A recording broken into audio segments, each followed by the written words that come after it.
وہ سب قید میں تھے، مگر ایک اور مورخ ہتاچی لکھتا ہے کہ سوڈانی فوج نے حملے کے بہت بعد بغاوت کی تھی۔ تاہم یہ دونوں مورخ باقی واقعات پر متفق نظر آتے ہیں۔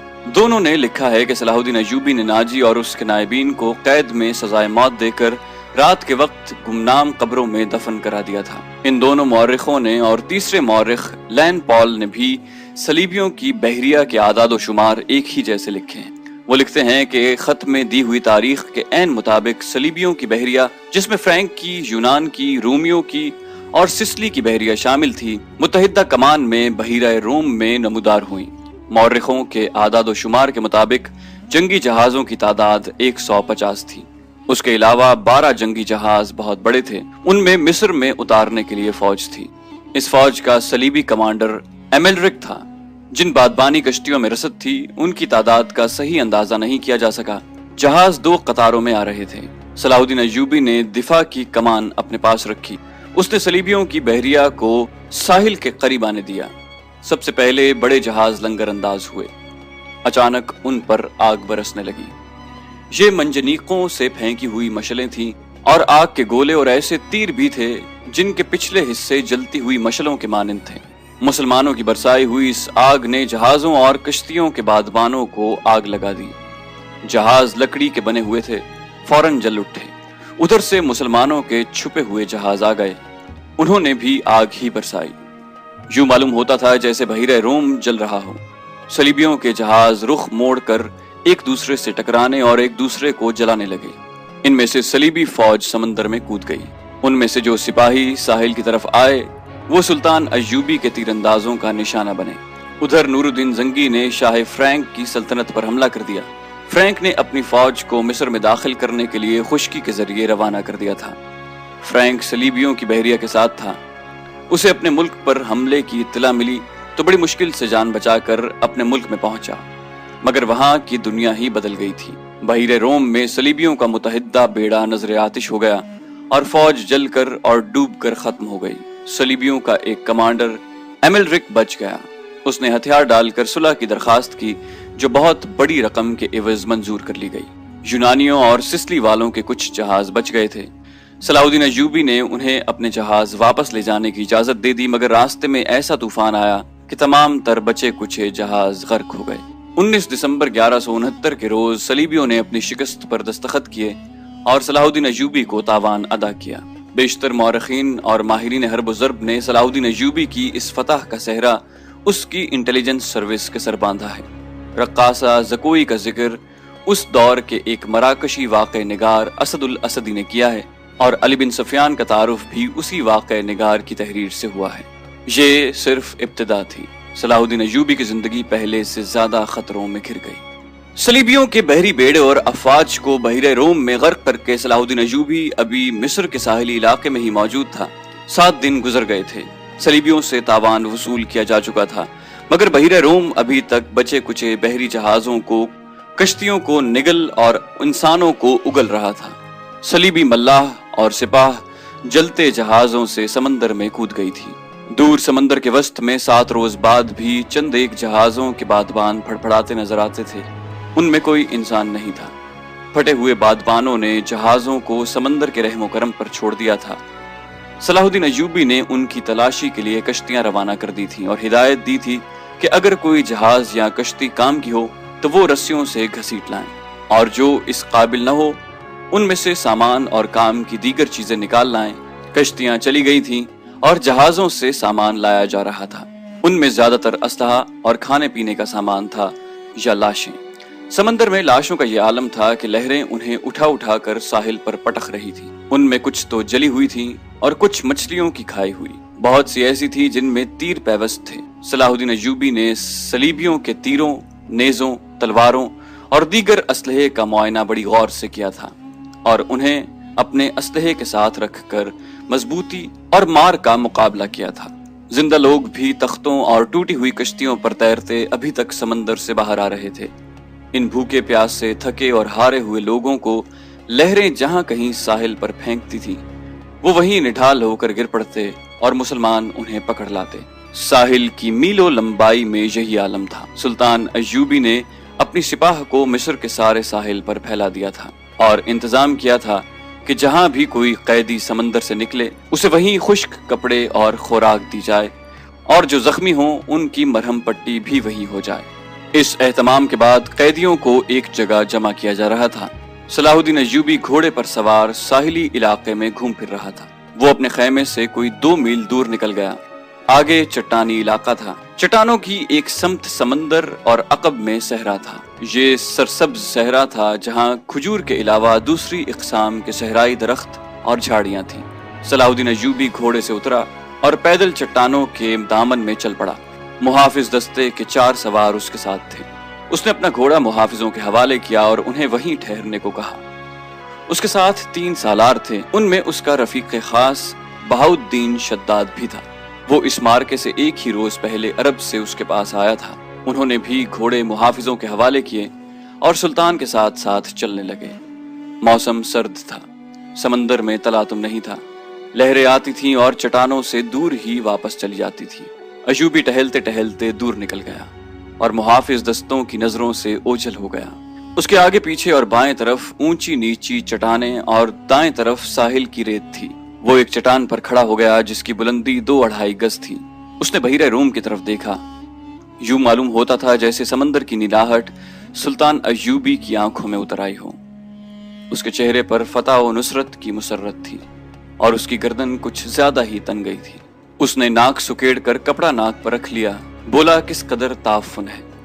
اس کی اور سالاروں کی نظریں ساحل پر گھومنے لگیں، پھڑ پھڑانے کی آوازیں سنائی دیں، پھر ہلکی ہلکی چیخیں اور سیٹیاں سنائی دیں۔ اوپر سے 3-4 گدھ پر پھیلائے اترتے دکھائی دی اور چٹان کی اوٹ میں جدھر ساحل تھا اتر گئے۔